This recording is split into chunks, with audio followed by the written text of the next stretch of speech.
Hello friends, good morning. നമ്മുടെ Kerala T V സീരിയലിലേക്ക് എല്ലാവർക്കും സ്വാഗതം. അങ്ങനെ നമ്മുടെ അനന്തപുരിയിൽ വലിയ ആഘോഷം തന്നെയാണ് നടക്കുന്നത്. എന്തായാലും നവ്യയുടെ ഗർഭത്തിന് ഇനി അധികം ആയുസില്ലെന്നുള്ള കാര്യം 100% ഉറപ്പാണ്. അവിടെ നല്ല ഭംഗിയായിട്ട് ഒരു ആഘോഷം അവർ ആർത്തുല്ലസിക്കുമ്പോൾ തൻ്റെ വയറ്റിൽ തലേണ കെട്ടി വെച്ചിട്ടുണ്ടെന്നുള്ള ചിന്ത പോലും ഇല്ലാതെ നവ്യയും അങ്ങ് കിടന്ന് ആർമാദിക്കുകയാണ്. എന്തായാലും നവ്യയ്ക്കാണെന്നുണ്ടെങ്കിൽ തൻ്റെ ഭർത്താവ് എല്ലാത്തിനും അധിപനാകണം, അതുപോലെ അവൻ മാത്രം രക്ഷപ്പെടണം എന്നൊക്കെയുള്ള ആഗ്രഹങ്ങളും കാര്യങ്ങളും കുശുമ്പും കുന്നായ്മയും മാത്രം എഴുതി വെച്ച് അങ്ങനെ എല്ലാവരുടെയും കൂട്ടത്തിൽ അങ്ങനെ നവ്യ തൻ്റെ സെൽഫിഷായ രീതിയിൽ തന്നെ മുന്നോട്ട് പോകുക. ഈ സമയത്താണ് യാദൃശികമായിട്ട് അങ്ങോട്ടേക്ക് അനാമികയും കുടുംബവും വരുന്നത്. അപ്പോൾ ഇവിടെ നന്ദുവും അനിയും ഇവർ രണ്ടുപേരും വളരെ ഹാപ്പി ആയിട്ടിരിക്കുന്ന സമയം ഇവർക്കിടയിലേക്ക് അനാമിക കയറി വന്നു. അനാമിക വന്നു കഴിഞ്ഞപ്പോഴാണെന്നുണ്ടെങ്കിൽ നമ്മുടെ അനിയൊന്നും ഞെട്ടി.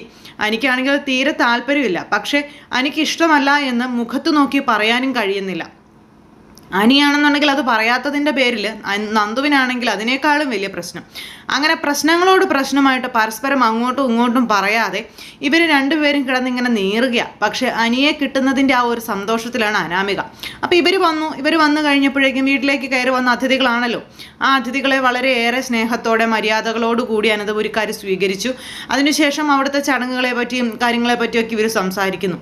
അപ്പോൾ അങ്ങനെ ഇവർ വളരെ സന്തോഷമായിട്ട് അങ്ങനെ ഇരിക്കുക. എല്ലാവരും ചേർന്ന് വളരെ ഹാപ്പി ആയിട്ടിരിക്കുന്ന സമയത്ത് അനിയെക്കുറിച്ചുള്ള കാര്യങ്ങൾ അവർ അവതരിപ്പിക്കാൻ തീരുമാനിച്ചുറപ്പിച്ചാണ് വന്നിരിക്കുന്നത്. അപ്പോൾ ഞങ്ങൾ ഇന്ന് വന്നതിൻ്റെ ഒരു ഉദ്ദേശം എന്ന് പറഞ്ഞിട്ടുണ്ടെങ്കിൽ അത് ഞങ്ങളുടെ മോളെപ്പറ്റി പറയാനാണെന്നും അതുപോലെ തന്നെ അനിയെപ്പറ്റി പറയാനാണെന്ന് പറയുമ്പോൾ ഞങ്ങൾക്ക് എല്ലാവർക്കും ഏകദേശമൊക്കെ കാര്യങ്ങൾ അറിയാം എന്ന് മുത്തശ്ശൻ ഇങ്ങനെ പറഞ്ഞു. മുത്തശ്ശൻ എല്ലാത്തിനും വളരെ സപ്പോർട്ടീവായിട്ട് നിന്ന് സംസാരിക്കും കേട്ടോ. അപ്പോൾ അനന്തപുരിയിലെ അനിയെ ഞങ്ങൾക്ക് മരുമകനായി കിട്ടിയാൽ കൊള്ളാം എന്നൊരു ആഗ്രഹമുണ്ട്, അല്ലെങ്കിൽ താല്പര്യമുണ്ട് എന്നിങ്ങനെ പറയുമ്പം കുട്ടികൾ തമ്മിൽ എന്തായാലും ഇഷ്ടത്തിലാണല്ലോ, അത് തന്നെ എല്ലാവർക്കും അറിയാവുന്ന കാര്യമാണ്. അതുകൊണ്ട് ഈ ഒരു ബന്ധവുമായി മുന്നോട്ട് പോകുന്നതിൽ ഞങ്ങൾക്കാർക്കും യാതൊരു താല്പര്യക്കുറവും ഇല്ല, അല്ലെങ്കിൽ തടസ്സങ്ങളും ഇല്ല എന്ന് പറയും. അത് കേട്ടപ്പോൾ അനി ഞെട്ടി, നന്ദു അതിനേക്കാൾ ഉച്ചത്തിൽ ഞെട്ടി. അനാമിക ഇങ്ങനെ സന്തോഷത്തോടു കൂടി ഇങ്ങനെ നോക്കുക. അനിയാണെങ്കിൽ ഇഷ്ടമല്ലെന്ന് പറയുന്നുമില്ല. എന്തായാലും കുടുംബത്തിലേക്ക് കയറി വരുന്ന പെൺകുട്ടികൾക്ക് സ്വത്തും പണവും ഒന്നും അല്ല വേണ്ടത്, സ്വഭാവവും അതുപോലെ തന്നെ മര്യാദകളുമാണെന്ന് ഇതിങ്ങനെ പറഞ്ഞു. അപ്പോൾ ഇവിടെ കയറി വന്ന 2 പെൺമക്കൾക്കും അതുണ്ടെന്നും അതുപോലെ തന്നെ ഒരു കുട്ടിയായി തന്നെയാണ് ഞങ്ങൾ അനാമികയെയും കാണുന്നത്. അനാമികയ്ക്കും അങ്ങനെയുള്ള കഴിവുകളൊക്കെ ഉണ്ടെന്ന് തന്നെയാണ് വിശ്വസിക്കുന്നത് എന്നുള്ള കാര്യവും മുത്തശ്ശൻ ഇങ്ങനെ പറയാം. അപ്പോൾ അത് കേട്ട് കഴിഞ്ഞപ്പോഴേക്കും അനാമികയുടെ അച്ഛനും അമ്മയും മോള് ഭയങ്കര അതാണ് ഇതാണ് അങ്ങനെയാണ് ഇങ്ങനെയാണെന്നൊക്കെയുള്ള രീതിയിലൊക്കെ സംസാരിച്ചു. അതൊക്കെ കേട്ടപ്പോഴേക്കും നമ്മുടെ നന്ദു ആകെ ഇങ്ങനെ വിഷമിച്ച് ഇങ്ങനെ നിൽക്കുക കേട്ടോ. കാരണം നന്ദുവിന് മനസ്സിലായി കാര്യങ്ങളെല്ലാം കൈവിട്ട് പോയി, ഇനി ഒരിക്കലും അനിയെ തനിക്ക് കിട്ടില്ല എന്നുള്ളത്. അപ്പോൾ നന്ദുവിൻ്റെ ഭാവങ്ങളൊക്കെ മാറുന്നത് നമ്മുടെ കനക അവിടെ നിന്ന് ഇങ്ങനെ ശ്രദ്ധിക്കുന്നുണ്ട്. പിന്നെ ഒരു ചടങ്ങുകളും കാര്യങ്ങളും ഇതിനെപ്പറ്റിയൊക്കെ ഇവർ സംസാരിച്ചുകൊണ്ടിരിക്കുന്നു. അപ്പോൾ ഇനിയും സമയമുണ്ടല്ലോ. എന്തായാലും വീട്ടുകാർക്ക് തമ്മിൽ അങ്ങോട്ടും ഇങ്ങോട്ടും പരസ്പരം ഇഷ്ടമായ സ്ഥിതിക്ക് ഇനിയിപ്പോൾ അതുമായിട്ട് മുന്നോട്ട് പോകുന്നത് തന്നെയാണ് നല്ലത് എന്നുള്ള കാര്യം ഇവരെല്ലാവരും കൂടെ അങ്ങ് തീരുമാനിച്ചു. പിന്നെ ഇന്നത്തെ ഈ ഒരു കാര്യങ്ങളുടെ പ്രാധാന്യം മനസ്സിലാക്കി ഇന്നത്തെ ചടങ്ങുകൾ വളരെയേറെ മനോഹരമാക്കുക, അതിനുശേഷം മറ്റു ചടങ്ങുകൾ ഒക്കെ ആയിട്ട് മുന്നോട്ട് പോവുക എന്നുള്ളൊരു രീതിയിലാണ് ഇവർ ചിന്തിച്ചിരിക്കുന്നത്. അപ്പോൾ അവർ ഒരു മൈൻഡിൽ തന്നെ അതങ്ങനെ കാണാനായിട്ട് തീരുമാനിച്ചു. പിന്നെ അവിടെ കുറച്ച് മത്സരങ്ങളും കാര്യങ്ങളൊക്കെ ഇവർ അങ്ങോട്ടും ഇങ്ങോട്ടും ഒക്കെ മത്സരങ്ങൾ നടത്താനായിട്ട്. അപ്പോൾ നമ്മുടെ അനി എല്ലാത്തിനും മുന്നിൽ നിന്ന് ചെയ്യുന്നുണ്ട്. അപ്പോൾ അനി അങ്ങനെ ഓരോ മത്സരങ്ങൾ പറയണു. അതിനുശേഷം അനി മത്സരങ്ങൾ നടത്താനായിട്ട് മുൻകൈ എടുത്ത് ചെല്ലുന്ന സമയത്ത് അനിയെക്കൊണ്ട് തന്നെ എല്ലാം ചെയ്യിക്കാതെ വളരെ നാടകീയമായ രീതിയിൽ ഈ അനാമികയും നന്ദുവും കൂടി ചേർന്ന് അതിനകത്ത് ഇടപെടുക. അപ്പോൾ നമ്മുടെ അനിയെ സഹായിക്കാനായിട്ട് ഒരാളുടെ ആവശ്യമുണ്ട്. അപ്പോൾ ഓടിക്കയറി ചെല്ലുന്ന നന്ദു. അപ്പോൾ നന്ദുവിനെ കടത്തി വെട്ടിക്കൊണ്ട് ഈ അനാമിക ഇടിച്ചു കയറുന്നു. അപ്പോൾ നന്ദു കയറുന്നത് കണ്ടുകൊണ്ടാണ് അനാമിക ചെന്നത്. കാരണം നന്ദുവിനെ അനാമികയ്ക്ക് ഇഷ്ടമല്ലാത്തത് കൊണ്ട്. അങ്ങനെ നന്ദുവിനെ കവർ ചെയ്തതേ പുള്ളിക്കാരി ഓടി കയറി ചെന്നു. എന്നിട്ട് നമ്മുടെ അനിക്ക് ഹെൽപ്പായിട്ടും സപ്പോർട്ടായിട്ടൊക്കെ ഇങ്ങനെ അവിടെ നിൽക്കുന്നു. അപ്പോൾ അങ്ങനെ നിൽക്കുമ്പോൾ നമ്മുടെ അനിക്കും ഒന്നും ചെയ്യാൻ പറ്റാത്തൊരവസ്ഥ. പിന്നെ നമ്മുടെ നന്ദു തന്നെ പിന്നോട്ട് ഇറങ്ങേണ്ട ഒരവസ്ഥ വരുന്നു. അപ്പോൾ നന്ദു പിന്തള്ളപ്പെട്ടു എന്ന് നന്ദുവിന് മനസ്സിലായി. നന്ദുവിൻ്റെ ഈ ഇതൊക്കെ നമ്മുടെ അമ്മയും അച്ഛനൊക്കെ ശ്രദ്ധിക്കുന്നുണ്ട്. അവർക്ക് മനസ്സിലാകുന്നുണ്ട് നന്ദുവിന് ഭയങ്കരമായിട്ട് വിഷമമാകുന്നുണ്ടെന്ന്. പിന്നെ മനസ്സോടെയാണെങ്കിലും നമ്മുടെ ചേട്ടൻ എല്ലാ കാര്യങ്ങളൊക്കെ ചെയ്യുന്നു. കാരണം അനാമിക ഒന്നിൽ നിന്നും പിന്തിരിയാൻ തയ്യാറല്ല. അനിയുടെ പിന്നാലെ ഇങ്ങനെ ശല്യമായി തന്നെ നടക്കുകയാണ്. അനിയെ അങ്ങോട്ടും വിടില്ല ഇങ്ങോട്ടും വിടില്ല, എനിക്കൊരു സ്വസ്ഥതയും കൊടുക്കില്ല, അങ്ങനെയൊക്കെയുള്ള ഒരു മൈൻഡോട് കൂടിയാണ് അനാമിക നടക്കുന്നത്. അതുകൊണ്ട് തന്നെ ഒരു രക്ഷയില്ല. ഈ പുള്ളിക്കാരിയെ ഒരു രീതിയിൽ ഒഴിവാക്കാനായിട്ട് നമ്മുടെ എനിക്ക് പറ്റുന്നുമില്ല. ഇപ്പോൾ വീട്ടുകാരെല്ലാവരും കൂടെ വന്ന് നിൽക്കുന്നത് കൊണ്ട് ഒന്നിനും പാടില്ലാത്തൊരവസ്ഥ. അങ്ങനെ വളരെ ഗംഭീരമായിട്ട് അവിടുത്തെ പ്രോഗ്രാമുകളൊക്കെ ഇങ്ങനെ നടക്കുന്നു. അതിനുശേഷം ഓരോരുത്തരായിട്ട് ഓരോ ഗെയിമുകളിൽ പങ്കെടുക്കുന്നു. പിന്നെ അവിടെ ഇങ്ങനെ എല്ലാവരും കൂടി ചേർന്ന് വളരെ മനോഹരമാക്കിയ ആ ഒരു ദിവസത്തിൽ നമ്മുടെ നവ്യയാണെന്നുണ്ടെങ്കിൽ പരിസരം പോലും മറന്നു പോകുക.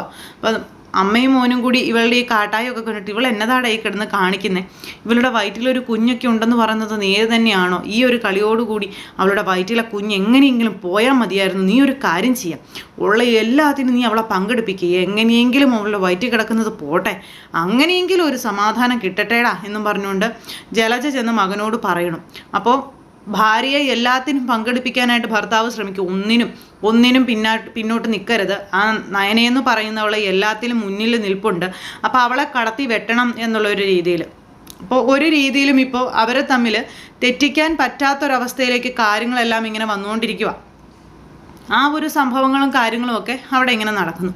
എന്തായാലും വളരെ മനോഹരമായിട്ട് അവിടെ ആ ഒരു പ്രോഗ്രാമുകളൊക്കെ നടക്കുന്ന സമയത്ത് ലാസ്റ്റത്തെ ഇതെന്ന് പറഞ്ഞിട്ടുണ്ടെങ്കിൽ വടംവലിയാണ്. അപ്പോൾ വടംവലിയിൽ ആ പെണ്ണുങ്ങളെല്ലാവരും ഇങ്ങനെ കൂടി വടം വലിക്കുന്ന ആ ഒരു ഇതാണ്. അപ്പോൾ അങ്ങനെ ആ ഒരു ഇതെല്ലാം കഴിഞ്ഞപ്പോഴത്തേക്കും നമ്മുടെ നയനയാണ് ഫ്രണ്ടിൽ ലീഡ് ചെയ്ത് നിൽക്കുന്നത്. ഇവർ വടം വലിച്ച് ഇപ്പുറ സൈഡിൽ ആണുങ്ങളും ഇപ്പുറ സൈഡിൽ പെണ്ണുങ്ങളും. അങ്ങനെ നമ്മുടെ നയനയുടെ ടീം ഇപ്പുറ സൈഡിൽ നിന്ന് വടം വലിക്കുന്നു. ഏകദേശം വിജയമായി എന്നുള്ളത് തോന്നുമ്പോൾ അപ്പുറ സൈഡിൽ ലീഡ് ചെയ്ത് നിൽക്കുന്നത്, അതായത് ഫ്രണ്ടിൽ നിൽക്കുന്നത് നമ്മുടെ ആദർശായിരുന്നു. അപ്പുറവും ഇപ്പുറവും ഭാര്യയും ഭർത്താവുമാണ് ഫ്രണ്ടിൽ നിൽക്കുന്നത്. ഇവർ കൊണ്ടുപോകുമെന്ന് മനസ്സിലാക്കി കഴിഞ്ഞപ്പോഴത്തേക്കും ആദർശൊക്കെ വലിയുടെ ആ ഒരു ശക്തി കൂട്ടി ആഞ്ഞിങ്ങ് വലിച്ചപ്പോഴേക്കും പെണ്ണുങ്ങളെല്ലാവരും കൂടെ ദേ വരുന്നു. നമ്മുടെ നയന ചെന്ന ആദർശിൻ്റെ ദേഹത്തേക്ക് വീണു. രണ്ടുപേരും കൂടെ എല്ലാവരുടെയും മുന്നിൽ അലച്ചു കെട്ടി വീണു. ആദർശിൻ്റെ ദേഹത്തേക്ക് നയന വീണു. പിന്നെ അവിടെ ഒരു കുഞ്ഞു റൊമാൻസ് അതിനുള്ള സാധ്യതകളൊക്കെ വരുന്നു. പക്ഷേ അപ്പുറം മാറി നിൽക്കുന്ന പെണ്ണുങ്ങൾക്ക്, പ്രത്യേകിച്ച് ദേവയാനി, ജലജ, അതുപോലെ നവ്യ, ഇവർക്കൊക്കെ ഭയങ്കരമായിട്ടത് ഇഷ്ടപ്പെട്ടില്ല. അങ്ങ് പൊള്ളുന്നൊരവസ്ഥയാണ്. ഇങ്ങനെ കലിപ്പോടുകൂടി ഇവരതിനെ നോക്കിക്കൊണ്ട് ഇങ്ങനെ നിൽക്കുക. പക്ഷേ മുത്തശ്ശനും മുത്തശ്ശി, അതുപോലെ കനകം, നന്ദു, ഗോവിന്ദേട്ടൻ, ഇവരെല്ലാവരും നോക്കി ഇങ്ങനെ ചിരിച്ചുകൊണ്ട് നിൽക്കുവാണ്. ഇവർ രണ്ടുപേരും ആണെങ്കിൽ പരിസരം മറന്ന് ഇങ്ങനെ കണ്ണിൽ നോക്കിക്കൊണ്ട് ഇങ്ങനെ അവിടെ കിടക്കണം.